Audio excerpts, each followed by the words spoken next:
Good morning student, তোমরা সবাই দেখছো exam cracker YouTube channel. So আজকের ক্লাসে আমরা আলোচনা করবো 2023 সালের কেপি কনস্টেবলের যে জিকেগুলো ছিল সেগুলো সম্পর্কে। তো 1 থেকে 62 নম্বর কোশ্চেনের মধ্যে যে জিকেগুলো ছিল সেগুলো অলরেডি আমরা কালকে এবং তার আগের ক্লাসে আলোচনা করেছি।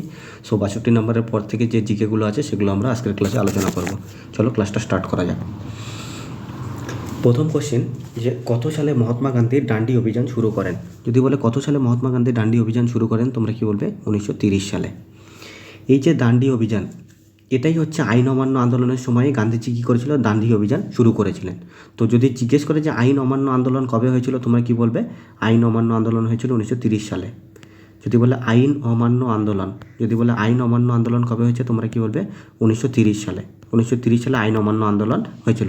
এটারই আর এক নাম কি? সল্ট সত্যাগ্রহ। যদি বলে সল্ট সত্যাগ্রহ কবে হয়েছিল, তাও তোমরা বলবে 1930 সালে। আর যদি বলে আইন অমান্য আন্দোলন কবে হয়েছিল, তোমরা কি বলবে? 1930 সালে। এই সল্ট সত্যাগ্রহ আর আইন অমান্য দুটো একই জিনিস। এবার এই আইন অমান্য আন্দোলনের সময় 12ই মার্চ 1930 সাল থেকে 6 এপ্রিল 1930, 12ই মার্চ 1930 সাল থেকে 6 এপ্রিল 1930 পর্যন্ত গান্ধীজি কী করেছিল? সবরমতী আশ্রম থেকে ডান্ডি অবধি অভিযান করেছিল। সবরমতী আশ্রম থেকে কত দূর অবধি গেছিলো? ডান্ডি। তাহলে 12ই মার্চ 1930 সালে গান্ধীজি সবরমতী আশ্রম থেকে হাঁটা শুরু করেছিল, আর 6 এপ্রিল 1930 সালে ডান্ডিতে গিয়ে পৌঁছে গেছিলো, আর এটাকেই আমরা বলি ডান্ডি অভিযান। তাহলে যদি বলে যে এই যে ডান্ডি অভিযান গান্ধীজি করেছিলেন, মোট কতদিন হেঁটেছিল, তোমরা কি বলবে? 24 দিন। যদি বলে এই ডান্ডি অভিযানের সময় গান্ধীজি মোট কতদিন হেঁটেছিল, তোমরা কি বলবে? 24 দিন। আর যদি বলে গান্ধীজি কত মাইল হেঁটেছিল, তোমরা কি বলবে? 241 মাইল। যদি বলে ডান্ডি অভিযানের সময় এই যে সবরমতী টু ডান্ডি, তখন গান্ধীজি কত মাইল হেঁটেছিল, তোমরা কি বলবে? 241 মাইল। আর যদি বলে কত দিন হেঁটেছিল, তোমরা কি বলবে? 24 দিন। এছাড়াও 1930 সালে আরেকটা কী ঘটনা ঘটেছিল? প্রথম গোলটেবিল বৈঠক। যদি জিজ্ঞেস করে যে প্রথম গোলটেবিল বৈঠক কবে হয়েছিল, তোমরা কি বলবে? প্রথম গোলটেবিল বৈঠক হয়েছিল 1930 সালে। যদি বলে প্রথম গোলটেবিল বৈঠক কবে হয়েছিল, তোমরা কি বলবে? প্রথম গোলটেবিল বৈঠক হয়েছিল 1930 সালে। প্রথম গোলটেবিল বৈঠক কবে হয়েছে? 1930 সালে। এছাড়াও বাকি অপশনগুলো চেক করা যাক। 1935 খুব ইম্পর্ট্যান্ট। কেন? কারণ হচ্ছে 1 এপ্রিল 1935 সালে কী হয়েছিল? রিজার্ভ ব্যাঙ্ক অফ ইন্ডিয়া তৈরি হয়েছিল, আরবিআই, যেটার ফুল ফর্ম কি? Reserve bank of India. Reserve bank of India. যদি বলে reserve bank of India, RBI কবে তৈরি হয়েছে, তোমরা কি বলবে? আরবিআই তৈরি হয়েছিল 1 এপ্রিল 1935 সালে। রিজার্ভ ব্যাঙ্ক অফ ইন্ডিয়া তৈরি হয়েছিল। আর যদি বলে এই রিজার্ভ ব্যাঙ্ক অফ ইন্ডিয়াটা কোথায় তৈরি হয়েছিল, তাহলে কি বলবে? কলকাতা। 1 এপ্রিল 1935 সালে 1 এপ্রিল 1935 সালে কী তৈরি হয়েছিল? 1 এপ্রিল 1935 সালে তৈরি হয়েছিল হচ্ছে রিজার্ভ ব্যাঙ্ক অফ ইন্ডিয়া। আর যদি বলে এই রিজার্ভ ব্যাঙ্ক অফ ইন্ডিয়াটা কোথায় তৈরি হয়েছিল, তোমরা কি বলবে? কলকাতাতে। এবার কোশ্চেন আসে যে এই যে RBI reserve bank of India, জিজ্ঞেস করবে যে এই আরবিআই এর সদর দপ্তর বা হেডকোয়ার্টার কোথায়, তোমরা কি বলবে? মুম্বাই। যদি জিজ্ঞেস করে আরবিআই এর সদর দপ্তর বা হেডকোয়ার্টার কোথায়, মুম্বাই। বাট আরবিআই তৈরি কোথায় হয়েছিল? কলকাতাতে। আর যদি বলে আরবিআই এর বর্তমান টাইমে গভর্নরকে, তোমরা কি বলবে? শক্তিকান্ত দাস। যদি বলে আরবিআই এর বর্তমান গভর্নরকে, তোমরা কি বলবে? শক্তিকান্ত দাস হচ্ছে আরবিআই এর বর্তমান গভর্নর। আর যদি বলে শক্তিকান্ত দাস কততম গভর্নর, তোমরা কি বলবে? 25তম। যদি বলে আরবিআই কবে তৈরি হয়েছে? 1 এপ্রিল 1935 সালে। কোথায় তৈরি হয়েছিল? কলকাতাতে। যদি বলে আরবিআই এর হেডকোয়ার্টার কোথায়? মুম্বাই। আর যদি বলে বর্তমান টাইমে আরবিআই এর গভর্নরের নাম কি? শক্তিকান্ত দাস। আর যদি বলে এই শক্তিকান্ত দাস কততম গভর্নর, তোমরা কি বলবে? 25তম গভর্নর। এছাড়াও পরীক্ষায় কোশ্চেন আসে যে আরবিআই এর প্রথম গভর্নর কে ছিল? আরবিআই এর প্রথম গভর্নর কে ছিল? যদি জিজ্ঞেস করে আরবিআই যখন তৈরি হয়েছিল সেই টাইমে আরবিআই এর গভর্নর কে ছিল, তোমরা কি বলবে? Osborne Smith. যদি জিজ্ঞেস করে আরবিআই এর প্রথম গভর্নর কে ছিল, তোমরা কি বলবে? Osborne Smith. আরবিআই এর প্রথম গভর্নর ছিল। এছাড়াও এখানে তোমরা আরেকটা অপশন দেখছো 1925 সালে CPI, communist party of India. CPI full form কি? Communist party of India. 1925 সালে কি? কমিউনিস্ট পার্টি অফ ইন্ডিয়া তৈরি হয়েছিল। কোথায়? কানপুরে। যদি বলে কমিউনিস্ট পার্টি অফ ইন্ডিয়া কবে তৈরি হয়েছে? Communist party of India. যদি বলে কমিউনিস্ট পার্টি অফ ইন্ডিয়া কবে তৈরি হয়েছে, তোমরা কি বলবে? কমিউনিস্ট পার্টি অফ ইন্ডিয়া তৈরি হয়েছে 1925 সালে। আর যদি বলে কোথায় তৈরি হয়েছে, কি বলবে? কানপুর। যদি বলে কমিউনিস্ট পার্টি অফ ইন্ডিয়া কবে তৈরি হয়েছে? 1925 সালে। কমিউনিস্ট পার্টি অফ ইন্ডিয়া কবে তৈরি হয়েছে? 1925 সালে। আর যদি বলে কমিউনিস্ট পার্টি অফ ইন্ডিয়া কোথায় তৈরি হয়েছে, তোমরা কি বলবে? কানপুর। এছাড়াও এখানে আরেকটা অপশন দেখছো 1920 সাল। তোমরা সবাই জানো 1920 সালে কী হয়েছিল? অসহযোগ আন্দোলন। যদি বলে অসহযোগ আন্দোলন কবে হয়েছে? 1920 সালে। অসহযোগ আন্দোলন। যদি বলে অসহযোগ আন্দোলন কবে হয়েছে, তোমরা কি বলবে? অসহযোগ আন্দোলন হয়েছে 1920 সালে। আর কে করিয়েছিল? মহাত্মা গান্ধী। যদি বলে অসহযোগ আন্দোলন কবে হয়েছে, তোমরা কি বলবে? অসহযোগ আন্দোলন হয়েছে 1920 সালে। আর যদি বলে কে করিয়েছিল, তোমরা কি বলবে? মহাত্মা গান্ধী। চলো পরের কোশ্চেনে যাওয়া যাক। পরের কোশ্চেন হলো যে চিত্তরঞ্জন লোকোমোটিভ ওয়ার্কস পশ্চিমবঙ্গের কোন জেলায় অবস্থিত? যদি বলে চিত্তরঞ্জন লোকোমোটিভ ওয়ার্কস পশ্চিমবঙ্গের কোন জেলায় অবস্থিত, তোমরা কি বলবে? পশ্চিম বর্ধমান। যদি বলে চিত্তরঞ্জন লোকোমোটিভ ওয়ার্কস পশ্চিমবঙ্গের কোন জেলায় অবস্থিত, তোমরা কি বলবে? পশ্চিম বর্ধমান। আর যদি বলে এই চিত্তরঞ্জন লোকোমোটিভ ওয়ার্কস এটা কবে তৈরি হয়েছে, তোমরা কি বলবে? 1950 সালে। যদি বলে চিত্তরঞ্জন লোকোমোটিভ ওয়ার্কস এটা কবে তৈরি হয়েছে, তোমরা কি বলবে? 1950 সালে। আর যদি বলে এই চিত্তরঞ্জন লোকোমোটিভ ওয়ার্কসটা পশ্চিমবঙ্গের কোন জেলায় অবস্থিত? পশ্চিম বর্ধমানে। আর কবে তৈরি হয়েছে? 1950 সালে। এছাড়াও যেহেতু এটা রেল রিলেটেড কোশ্চেন, সো রেলের কিছু কোশ্চেন জেনে নেওয়া যাক। যেরকম জিজ্ঞেস করে যে পশ্চিমবঙ্গে প্রথম রেল কবে চলেছিল, যদি বলে পশ্চিমবঙ্গে প্রথম রেল কবে চলেছিল, তোমরা কি বলবে? 15ই আগস্ট 1854 সালে। 15ই আগস্ট 1854 সালে। তাহলে কি বললাম? যদি বলে পশ্চিমবঙ্গে প্রথম রেল কবে চলেছিল, 15ই আগস্ট 1854 সালে। পশ্চিমবঙ্গে, কিন্তু ওয়েস্ট বেঙ্গলে পশ্চিমবঙ্গে প্রথম ট্রেন চলেছিল 15ই আগস্ট 1854 সালে। যদি বলে কোথা থেকে কোথায় চলেছিল, তোমরা কি বলবে? হাওড়া টু হুগলি। হাওড়া টু হুগলি। যদি বলে পশ্চিমবঙ্গে প্রথম ট্রেন কবে চলেছিল, 15ই আগস্ট 1854 সালে। যদি বলে কোথা থেকে কোথায় চলেছিল, কি বলবে? হাওড়া টু হুগলিতে। এছাড়াও আরেকটা কোশ্চিন আছে যে ভারতে প্রথম মেট্রো কবে চলেছিল, কি বলবে? 24শে অক্টোবর। যদি বলে ভারতে প্রথম মেট্রো কবে চলেছিল, কি বলে? 24শে অক্টোবর 1984 সালে। যদি বলে ভারতে প্রথম মেট্রো কোথায় চলেছিল, 24শে অক্টোবর 1984 সালে। যদি বলে কোন শহরে চলেছিল, কি বলবে? কলকাতা। যদি বলে ভারতের প্রথম মেট্রো কোন শহরে চালু হয়েছিল, ভারতের মেট্রো প্রথম কোন শহরে চালু হয়েছিল, যে জিজ্ঞেস করে কি বলবে? কলকাতা। আর যদি বলে প্রথম মেট্রো ভারতে কবে চলেছিল, 24শে অক্টোবর 1984 সালে। যদি বলে কোথা থেকে কোথায় চলেছিল এই মেট্রোটা, তোমরা কি বলবে? স্প্ল্যানেড টু ভবানীপুর। স্প্ল্যানেড থেকে কত দূর অবধি চলেছিল? ভবানীপুর। তাহলে প্রথম মেট্রো কোথায় চলেছে, কোন শহরে? কলকাতাতে। কবে? 24শে অক্টোবর 1984 সালে। কোথা থেকে কোথায় চলেছে? স্প্ল্যানেড টু ভবানীপুর। এছাড়াও যদি জিজ্ঞেস করে ভারতে প্রথম রেল কবে চলেছে, তোমরা কি বলবে? 16ই এপ্রিল 1853 সালে। কোথা থেকে কোথায় চলেছে? বম্বে টু ঠানে। যদি বলে ভারতে প্রথম রেল কবে চলেছে, তোমরা কি বলবে? 16ই এপ্রিল 1853 সালে। কোথা থেকে কোথায় চলেছে? বম্বে টু থানে। বম্বে থেকে থানে অবধি ভারতে প্রথম রেল চলেছে 16ই এপ্রিল 1853 সালে। আর সেই টাইমে যদি জিজ্ঞেস করে গভর্নর জেনারেল কে ছিল, তোমরা কি বলবে? লর্ড ডালহৌসি। সেই টাইমে যদি জিজ্ঞেস করে গভর্নর জেনারেল, মানে কোন গভর্নর জেনারেল টাইমে ভারতে প্রথম রেল চলেছিল, তোমরা কি বলবে? লর্ড ডালহৌসির টাইমে ভারতে প্রথম রেল চলেছিল। লর্ড ডালহৌসির টাইমে কী হয়েছিল? ভারতে প্রথম রেল চলেছিল। কবে? 16ই এপ্রিল 1853 সালে। কোথা থেকে কোথায় চলেছিল? বম্বে টু থানে। যদি বলে কত কিলোমিটার চলেছিল, কি বলবে? 34 কিলোমিটার। যদি বলে যে বম্বে টু থানে অবধি ট্রেনটা চলেছিল, মোট কত কিলোমিটার চলেছিল, তোমরা কি বলবে? 34 কিলোমিটার। এছাড়াও পরীক্ষায় কোশ্চিন আসে যে ভারতের সবথেকে লম্বা প্ল্যাটফর্মের নাম কি? যদি জিজ্ঞেস করে ভারতের সবথেকে লম্বা প্ল্যাটফর্ম কোনটা, তোমরা কি বলবে? হুবলি। ভারতের সবথেকে লম্বা। যদি বলে ভারতের সবথেকে লম্বা প্ল্যাটফর্মের নাম কি? হুবলি। আর যদি বলে পশ্চিমবঙ্গের সবথেকে লম্বা প্ল্যাটফর্মের নাম কি, তোমরা কি বলবে? খড়গপুর। যদি বলে পশ্চিমবঙ্গের সবথেকে লম্বা, যদি বলে পশ্চিমবঙ্গের সবথেকে লম্বা প্ল্যাটফর্মের নাম কি, তোমরা কি বলবে? খড়গপুর। আর যদি বলে যে ভারতের সবথেকে লম্বা প্ল্যাটফর্মের নাম কি? হুবলি। এছাড়াও আগের কোশ্চিনে আমরা একটা কোশ্চিন পড়তে ভুলে গেছি আরবিআই রিলেটেড, আমি এখানে বলে দিচ্ছি যে কোশ্চিন আসে যে আরবিআইয়ের জাতীয়করণ কবে হয়েছিল। পরীক্ষায় কোশ্চিন আসে যে আরবিআইয়ের জাতীয়করণ কবে হয়েছিল, খুব ইম্পর্টেন্ট কোশ্চিন। যদি বলে আরবিআইয়ের জাতীয়করণ কবে হয়েছিল, তোমরা কি বলবে? 1949 সালে।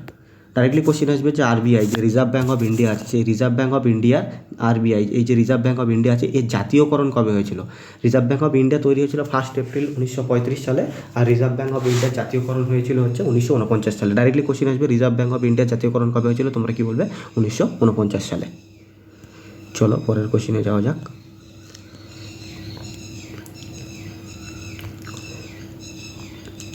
পরের কোশ্চিন হলো যে কাতারে অনুষ্ঠিত ফিফা বিশ্বকাপ কোন দেশ জয়ী হয়। ফার্স্ট কোশ্চিন আসবে যে 2022 সালের ক্রিকেট বিশ্বকাপ কোথায় হয়েছে, তোমরা কি বলবে? কাতার। কি বলবে কাতার। যদি বলে 2022 সালের ক্রিকেট বিশ্বকাপ কোথায় হয়েছে, তোমরা কি বলবে কাতার। এবারে 2022 সালে যে কাতার বিশ্বকাপ হয়েছে সেই বিশ্বকাপের ম্যাসকট কি, পরীক্ষায় জিজ্ঞেস করবে যে সেই বিশ্বকাপের ম্যাসকট কি। যদি জিজ্ঞেস করে সেই কাতার বিশ্বকাপের ম্যাসকট কি, তোমরা কি বলবে লাইভ। কি বলবে লাইভ। লাইভ। সেই বিশ্বকাপের ম্যাসকট কি, তোমরা কি বলবে লাইভ। সেই বিশ্বকাপের ম্যাসকট কি, তোমরা কি বলবে লাইভ। লাইভ। LAEEB live. যদি বলে লাইভ। যদি বলে 2022 সালে ক্রিকেট বিশ্বকাপ কোথায় হয়েছে, তোমরা বলবে কাতার। যদি বলে সেই ক্রিকেট বিশ্বকাপের ম্যাসকট কী ছিল, তোমরা কী বলবে লাইভ। এরপর আসা যাক যে 2022 সালে কাতারে যে ফুটবল বিশ্বকাপ হয়েছিল, সেই ফুটবল বিশ্বকাপ কে জিতেছে, আর্জেন্টিনা। 2022 সালে কাতারে যে ফুটবল বিশ্বকাপ হয়েছিল সেই বিশ্বকাপ কে জিতেছে, আর্জেন্টিনা। কাকে হারিয়ে জিতেছে, কি বলবে ফ্রান্স। যদি বলে কোন দেশকে হারিয়ে জিতেছে, তোমরা কি বলবে ফ্রান্সকে। জিতেছে আর্জেন্টিনা, হেরেছে কে, ফ্রান্স। জিতেছে কে 2022 সালে ফুটবল বিশ্বকাপ, আর্জেন্টিনা। হয়েছে কোথায়, কাতারে। ম্যাসকট কি, লাইভ। হেরেছে কে, ফ্রান্স। আর যদি বলে সবথেকে বেশি গোল কে করেছিল 2022 সালে ফুটবল বিশ্বকাপে ফাইনাল ম্যাচে সবথেকে বেশি গোল কে করেছিল, তোমরা কে বলবে এমবাপে। যদি বলে সবথেকে বেশি গোল কে করেছিল, কি বলবে এমবাপে। 2022 সালের যে ফুটবল বিশ্বকাপ হয়েছে সেই ফুটবল বিশ্বকাপে সবথেকে বেশি গোল কে করেছিল, তোমরা কে বলবে এমবাপে। সবথেকে বেশি গোল করেছে এমবাপে। আর 2022 সালে যে ফুটবল বিশ্বকাপ হয়েছে সেখানে বেস্ট গোলকিপার কে ছিল, তোমরা কি বলবে ইমিলিয়ানো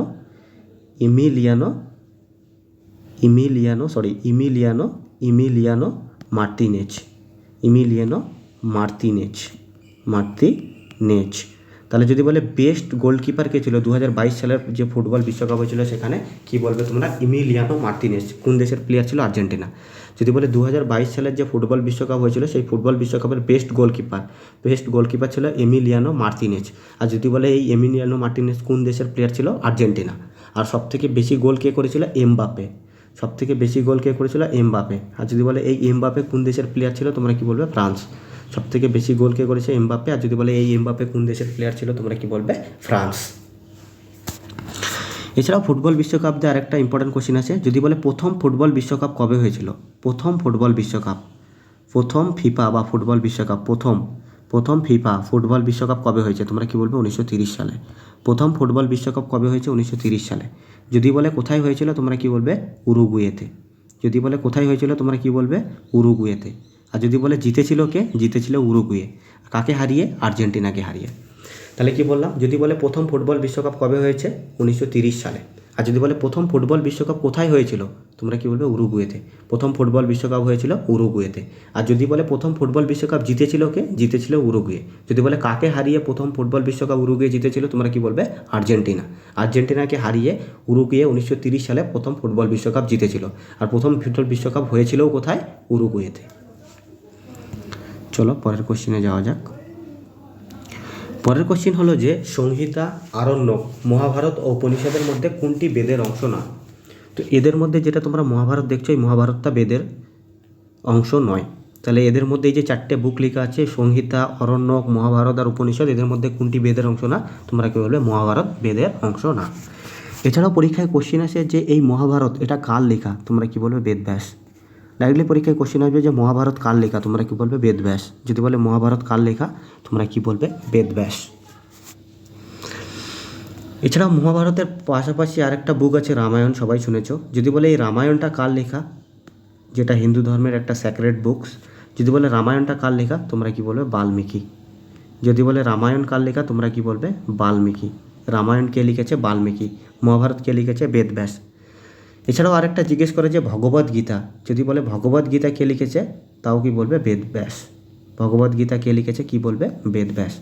যদি বলে ভগবদ গীতা কার লেখা, তোমরা কি বলবে বেদব্যাসের লেখা। ভগবদ গীতা বেদব্যাসের লেখা। এছাড়াও এখানে তোমরা যেগুলো আমরা সংহিতা, আরণ্যক, উপনিষদ এগুলো দেখলাম, এগুলো কিসের অংশ, এগুলো বেদের অংশ। আর মহাভারতটা বেদের অংশ না। তো পরীক্ষায় কোশ্চেন আছে মোট কতগুলো উপনিষদ আছে, তোমরা কি বলবে 108টা। যদি বলে মোট কতগুলো উপনিষদ আছে, তোমরা কি বলবে 108টা। মোট কতগুলো উপনিষদ আছে, কি বলবে 108টা। এছাড়াও এখানে সংহিতা দেখছো, এই সংহিতা থেকে আসে বৃহৎ সংহিতা। ডাইরেক্টলি কোশ্চেন আসবে যে এই বৃহৎ সংহিতা বইটা কার লেখা, তোমরা কি বলবে বরাহমিহির। খুব ইম্পর্টেন্ট কোশ্চেন। বৃহৎ সংহিতা থেকে কি এসছে, বৃহৎ সংহিতা।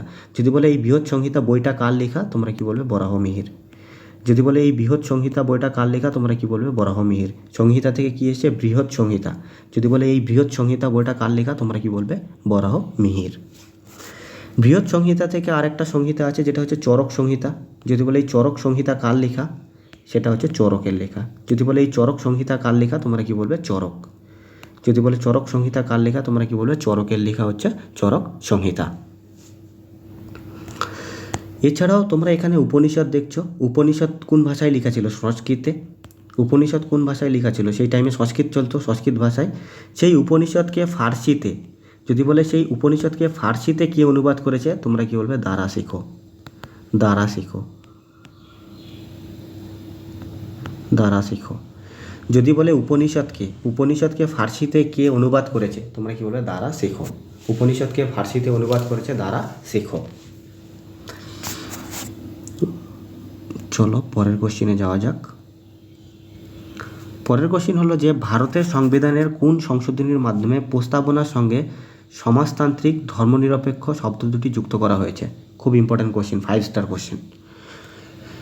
তো ভারতের সংবিধানের 42তম সংবিধান সংশোধন কবে হয়েছে, 1976 সালে। প্রথম কোশ্চিন আসবে যে 42তম সংবিধান সংশোধন কবে হয়েছে, 1976 সালে। সেই 42তম সংবিধান সংশোধনের মাধ্যমে 3টা শব্দকে ভারতের সংবিধানে যুক্ত করা হয়েছে। একটা হচ্ছে সমাজতান্ত্রিক, একটা হচ্ছে ধর্মনিরপেক্ষতা, আর একটা হচ্ছে অখণ্ডতা। অখণ্ডতা খুব ইম্পর্ট্যান্ট, অখণ্ডতা। তাহলে কি বললাম, যদি বলে 42তম সংবিধান সংশোধন কবে হয়েছে, তোমরা কি বলবে 42তম সংবিধান সংশোধন হয়েছে 1976 সালে। সেই 42তম সংবিধান সংশোধনের মাধ্যমে 3টা শব্দকে ভারতের সংবিধানে যুক্ত করা হয়েছে। একটা হচ্ছে সমাজতান্ত্রিক, একটা হচ্ছে ধর্মনিরপেক্ষ, আর একটা হচ্ছে অখণ্ডতা। তাহলে এই যদি জিজ্ঞেস করে এই অখণ্ডতা শব্দটা ভারতের সংবিধানে কবে যুক্ত করা হয়েছে, 1976 সালে। কোন সংবিধান সংশোধনের মাধ্যমে যুক্ত করা হয়েছে, 42তম। সেমভাবে জিজ্ঞেস করেছে এখানে, দেখো সমাজতান্ত্রিক আর ধর্মনিরপেক্ষকে কবে যুক্ত করা হয়েছে, 1976 সালে। কোন সংবিধান সংশোধনের মাধ্যমে, 42তম। আর এই যে 42তম সংবিধান সংশোধনটা দেখছো, এই 42তম সংবিধান সংশোধনটাকে আমরা মিনি সংবিধানও বলি। পরীক্ষায় ডাইরেক্টলি কোশ্চেন আসবে যে মিনি সংবিধান কাকে বলা হয়, তোমরা কি বলবে 42তম সংবিধান সংশোধনকে মিনি সংবিধান বলা হয়। যদি বলে কোন সংবিধান সংশোধনকে মিনি সংবিধান বলা হয়, তোমরা কি বলবে 42তম সংবিধান সংশোধনকে মিনি সংবিধান বলা হয়।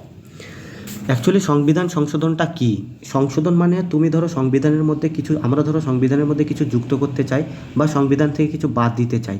তো সংবিধানের মধ্যে কিছু যুক্ত করা বা সংবিধান থেকে কিছু বাদ দিতে গেলেই আমাদেরকে কি করতে হয়, সংবিধান সংশোধন করতে হয়। তো সংশোধন করেই, সংবিধান সংশোধনের মাধ্যমেই আমরা সংবিধানের মধ্যে কোনো কিছুকে যুক্ত করি বা সংবিধান থেকে কোনো কিছুকে বাদ দেই।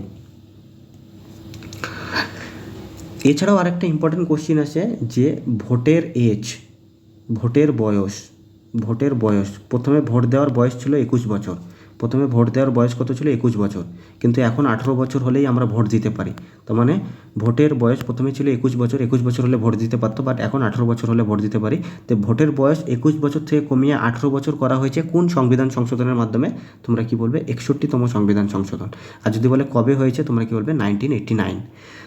আগে যারা ভোট দিত তার ভোট দেওয়ার জন্য মিনিমাম বয়স লাগতো 21 বছর, বাট এখন ভোট দেওয়ার জন্য মিনিমাম বয়স লাগে 18 বছর। তার মানে কি 21 বছর থেকে কমিয়ে 18 বছর করা হয়েছে। তো 21 বছর থেকে যে 18 বছর কমিয়ে করা হয়েছে ভোট দেওয়ার বয়স, সেটা কততম সংবিধান সংশোধনের মাধ্যমে করা হয়েছে, 61তম। আর এই 61তম সংবিধান সংশোধনটা কবে হয়েছে, 1989-এ। আর তখন যে আমাদের প্রধানমন্ত্রী ছিল তার নাম হচ্ছে রাজীব গান্ধী। যদি বলে কোন প্রধানমন্ত্রীর টাইমে এটা করা হয়েছে, তোমরা কি বলবে রাজীব গান্ধী। যদি বলে কোন প্রধানমন্ত্রীর টাইমে করা হয়েছে এটা, তোমরা কি বলবে রাজীব গান্ধী। এছাড়াও ভারতের সংবিধানের থেকে কোশ্চিন জিজ্ঞেস করে, যদি বলে আমাদের সংবিধান যখন শুরু হয়েছিল তখন সংবিধানের মধ্যে মোট কতগুলো অনুচ্ছেদ ছিল, 395টা। যদি বলে বর্তমানে আমাদের সংবিধানের মধ্যে কতগুলো অনুচ্ছেদ আছে, 448টা। অনুচ্ছেদ বা ধারা একই জিনিস। যদি বলে ভারতের সংবিধানে শুরুতে কতগুলো ধারা বা অনুচ্ছেদ ছিল, যদি বলে ভারতের সংবিধানের শুরুতে কতগুলো ধারা বা অনুচ্ছেদ ছিল, শুরুতে 395টা ধারা বা অনুচ্ছেদ ছিল, বর্তমানে কটা আছে, 448টা ধারা বা অনুচ্ছেদ। যদি বলে ভারতের সংবিধানের শুরুতে কতগুলো তফসিল ছিল, তোমরা কি বলবে 8টা। আর যদি বলে বর্তমান টাইমে কটা তফসিল আছে, কি বলবে 12টা। ডাইরেক্টলি কোশ্চেন আসবে তফসিল। যদি বলে ভারতের সংবিধান যখন তৈরি হয়েছিল তখন কতগুলো তফসিল ছিল, 8টা। আর যদি বলে বর্তমানে কতগুলো তফসিল আছে, 12টা। আর ভারতের সংবিধান যখন শুরু হয়েছিল মানে তৈরি করা হয়েছিল তখন সেখানে ভাগ ছিল 25টা বা 22টা, যেটা অপশনে থাকবে সেটাই ঠিক। বর্তমান টাইমেও ভাগ আছে 22টা বা 25টা। তাহলে যদি বলে ভারতের সংবিধানে মোট কতগুলো ভাগ আছে, কি বলবে 22টা বা 25টা। বা যদি বলে ভারতের সংবিধান যখন তৈরি হয়েছিল তখন কতগুলো ভাগ ছিল, 22টা বা 25টা। যদি বলে ভারতের সংবিধানে বর্তমানে মোট কতগুলো তফসিল আছে, কি বলবে 12টা। আর যদি বলে ভারতের সংবিধানে মোট কতগুলো তফসিল ছিল শুরুতে, 8টা। আর যদি বলে ভারতের সংবিধানে মোট কতগুলো অনুচ্ছেদ ছিল, কি বলবে 395টা। আর যদি বলে ভারতের সংবিধানে বর্তমানে মোট কতগুলো অনুচ্ছেদ আছে, কি বলবে 448টা। অনুচ্ছেদ বা ধারা একই জিনিস। চলো পরের কোশ্চেনে যাওয়া যাক।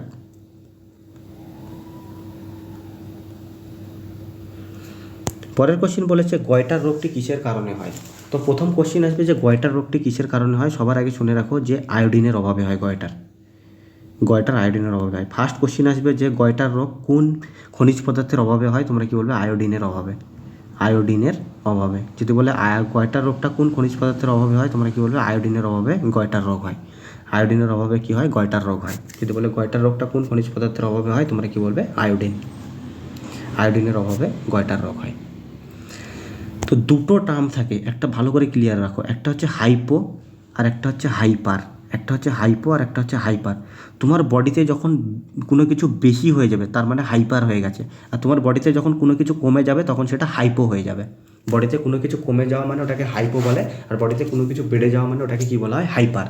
তো গয়টার যদি আয়োডিনের ডেফিসিয়েন্সির জন্য হয়, মানে আয়োডিন কমে গেলে যদি শরীরে মানে গয়টার রোগ হয়, তার মানে কি আয়োডিন কী হচ্ছে, হাইপো হয়েছে, মানে কমে গেছে। তাহলে কী হবে, হাইপোথাইরয়েডিজম। এই হাইপোথাইরয়েডিজমের জন্য কি হয়, গয়টার রোগ হয়। আর যদি বলে গয়টার রোগ কোন খনিজ পদার্থের কমতির জন্য শরীরে হয়, তোমরা কি বলবে আয়োডিন। আর একটু আগেই বললাম হাইপো মানে কমে যাওয়া, হাইপার মানে বেড়ে যাওয়া। এছাড়াও এখানে তোমরা দেখছো ডায়াবেটিস মেলিটাস, সবাই নাম শুনেছো সুগার। এই ডায়াবেটিস মেলিটাসকে আরেক ভাষায় বলা হয় সুগার। যদি ইনসুলিন শরীরে কমে যায়, যদি ইনসুলিনের ক্ষরণ, যদি বলে ইনসুলিনের ক্ষরণ শরীরে কমে যায়, তাহলে তার জন্য কী হয়, ডায়াবেটিস মেলিটাস। তাহলে যদি বলে ডায়াবেটিস মেলিটাস কোন হরমোনের জন্য হয়, তোমরা কি বলবে ইনসুলিন হরমোনের জন্য হয়। এই ডায়াবেটিসকেই আমরা কি বলি, সুগার। তো বডিতে যদি ইনসুলিনের ক্ষরণ কমে যায়, যে ইনসুলিন হরমোনটা আছে সেই হরমোনের ক্ষরণ যদি বডিতে কমে যায়, তাহলে আমাদের কী হয়, ডায়াবেটিস মেলিটাস। তো পরীক্ষায় ডাইরেক্টলি কোশ্চেন আসবে যে ডায়াবেটিস মেলিটাস কোন হরমোনের জন্য হয়, তোমরা কি বলবে ইনসুলিন। এখানে তোমরা আরেকটা দেখছো অবেসিটি একটা ইংলিশ টার্ম, এর বাংলা মানে হচ্ছে মোটা হয়ে যাওয়া। অবেসিটির বাংলা মানে হচ্ছে মোটা হয়ে যাওয়া। এছাড়াও আমরা এই যে ইনসুলিন বললাম, ইনসুলিন দিয়ে একটা কোশ্চিন আসে যে ইনসুলিন কোথা থেকে খরিত হয়, তোমরা কী বলবে অগ্নাশয়ের বিটা কোষ থেকে। অগ্নাশয়ের মধ্যে আইলেটস অফ ল্যাঙ্গারহ্যান্ড থাকে, সেই আইলেটস অফ ল্যাঙ্গারহ্যান্ডের বিটা কোষ থেকে। আইলেটস অফ ল্যাঙ্গারহ্যান্স অগ্নাশয়ের মধ্যে একটা পার্ট থাকে, সেটার নাম কি আইলেটস অফ ল্যাঙ্গারহ্যান্স। এই যে অগ্নাশয়, আমাদের বডিতে একটা গ্রন্থি আছে অগ্নাশয় গ্রন্থি, আমাদের শরীরে একটা গ্রন্থি আছে অগ্নাশয় গ্রন্থি। সেই অগ্নাশয় গ্রন্থির একটা অংশ আছে, সেটার নাম কি আইলেটস অফ ল্যাঙ্গারহ্যান্স। সেই আইলেটস অফ ল্যাঙ্গারহ্যান্সের মধ্যে দুটো কোষ থাকে, একটা হচ্ছে আলফা কোষ আর একটা হচ্ছে বিটা কোষ। আর এই যে বিটা কোষ দেখছো, এই বিটা কোষ থেকেই হচ্ছে ইনসুলিনের ক্ষরণ হয়। যদি বলে শরীরের মধ্যে ইনসুলিন কোথায় তৈরি হয় বা কোথা থেকে খরিত হয়, আমাদের শরীরের মধ্যে একটা গ্রন্থি আছে, সেই গ্রন্থিটার নাম কি অগ্নাশয়। সেই অগ্নাশয়ের মধ্যে একটা পার্ট আছে, সেটার নাম কি আইলেটস অফ ল্যাঙ্গারহ্যান্স। এই আইলেটস অফ ল্যাঙ্গারহ্যান্সের মধ্যে দুটো কোষ আছে, একটা হচ্ছে আলফা কোষ আর একটা হচ্ছে বিটা কোষ।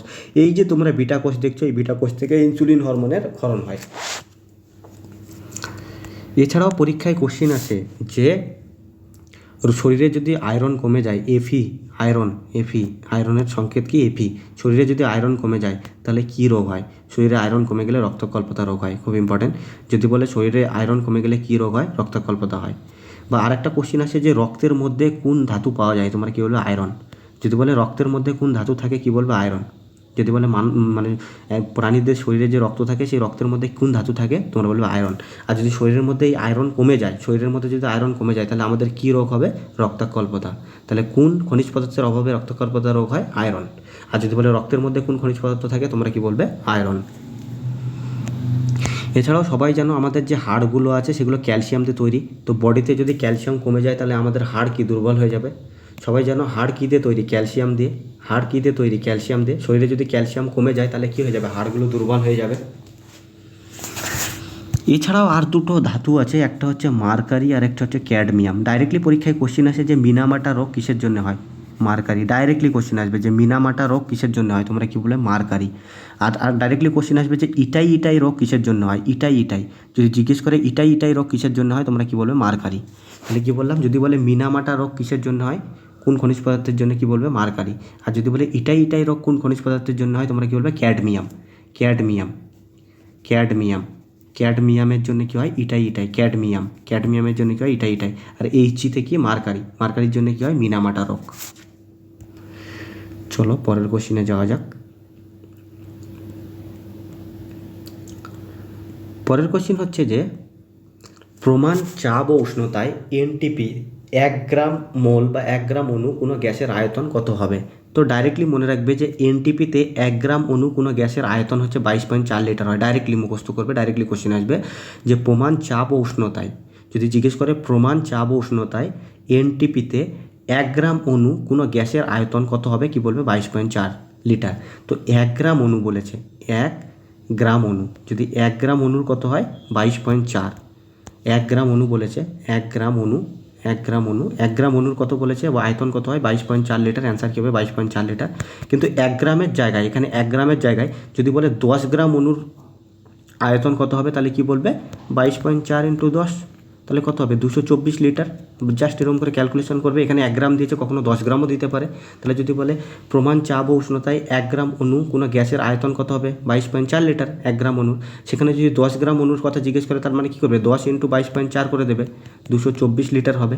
তো এখানে ডেটাটা 1 গ্রামের জায়গায় 10 দিতে পারে, 20 দিতে পারে, 50 দিতে পারে, সেটা এক্সামের উপর ডিপেন্ড করবে। চলো পরের কোশ্চিনে যাওয়া যাক। পরের কোশ্চিন হলো যে একটা কোশ্চিন ছাড়া পড়েছিল, সেই কোশ্চিনটা আমরা করে নেই। এখানে আরেকটা কোশ্চিন আছে যে ওরাইজা স্যাটাইভা নিম্নলিখিত কোনটির বিজ্ঞানসম্মত নাম? তো আমরা সবাই জানি ওরাইজা স্যাটাইভা কার বিজ্ঞানসম্মত নাম? ধান। যদি বলে ধানের বিজ্ঞানসম্মত নাম কি? ওরাইজা স্যাটাইভা। যদি বলে ধানের বিজ্ঞানসম্মত নাম কি? ওরাইজা স্যাটাইভা। ধানের বিজ্ঞানসম্মত নাম হচ্ছে ওরাইজা স্যাটাইভা। এবার যদি জিজ্ঞেস করে ধান ভারতের কোন রাজ্যে সবথেকে বেশি হয়, তোমরা কি বলে? পশ্চিমবঙ্গ। ধান, যদি বলে ধান ভারতের কোন রাজ্যে সবথেকে বেশি উৎপন্ন হয়, তোমরা কী বলবে? পশ্চিমবঙ্গ। যেহেতু পশ্চিমবঙ্গের পরীক্ষা দেবে, সেই জন্য পরীক্ষায় কোশ্চেন আসতে পারে যে পশ্চিমবঙ্গের কোন জেলায় ধান চাষ সবথেকে বেশি হয়, তোমরা কী বলবে? বর্ধমান। কোন জেলায়? বর্ধমান। তাহলে যদি বলে ভারতের কোন রাজ্যে সবথেকে বেশি ধান উৎপন্ন হয়, তোমরা কী বলবে? পশ্চিমবঙ্গ। যেহেতু পশ্চিমবঙ্গের পরীক্ষা দেবে, পরীক্ষায় আসতে পারে যে পশ্চিমবঙ্গের কোন জেলায় সবথেকে বেশি ধান চাষ হয়, তোমরা কি বলবে? পশ্চিমবঙ্গের বর্ধমান জেলায় সবথেকে বেশি ধান চাষ হয়। আর ভারতের যে রাজ্যে সবথেকে বেশি ধান চাষ হয় সেটা হচ্ছে পশ্চিমবঙ্গ।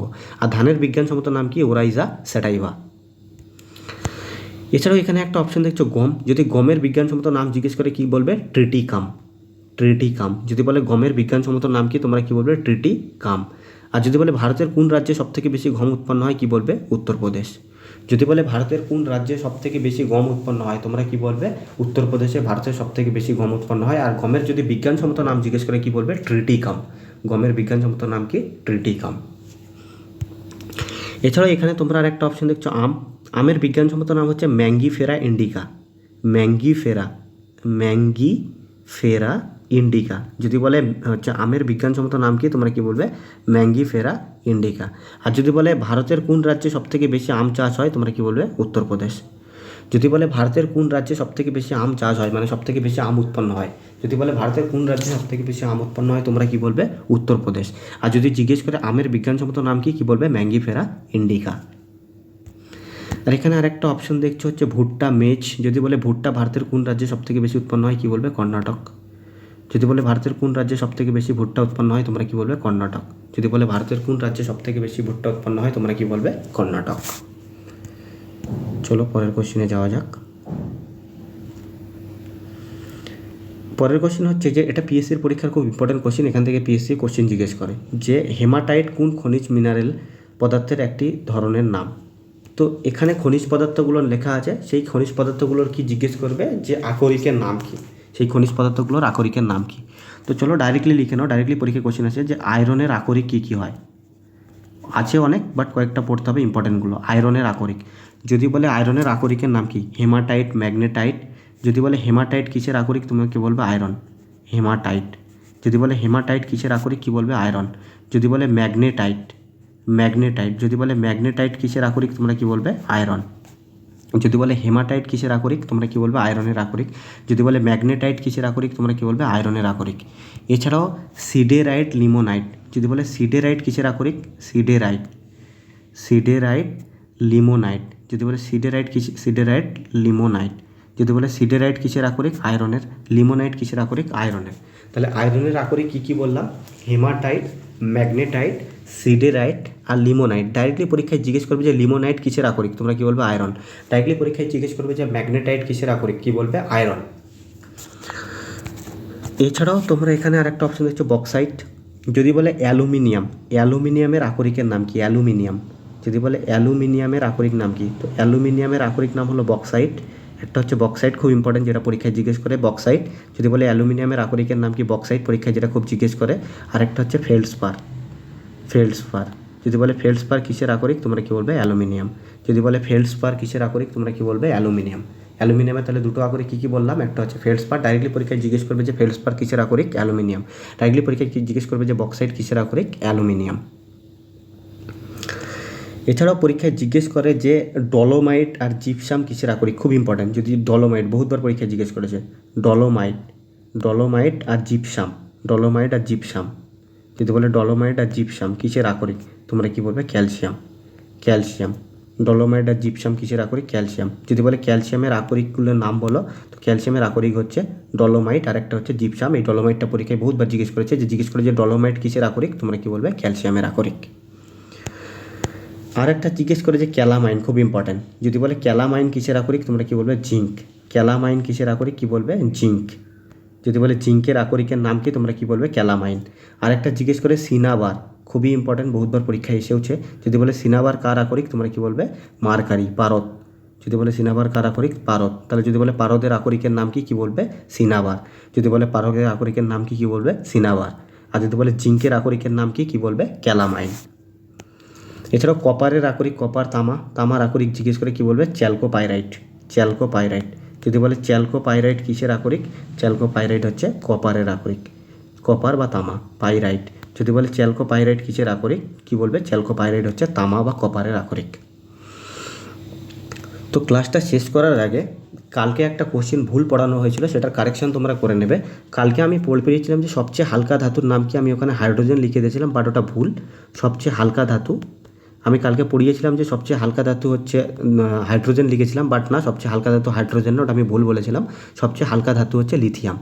যদি পরীক্ষায় কোশ্চেন আছে সবচেয়ে হালকা ধাতুর নাম কি তোমরা কি বলবে? লিথিয়াম। ওটা হাইড্রোজেন হবে না, কালকের ক্লাসে ওটা ভুল বলা হয়ে গেছিলো।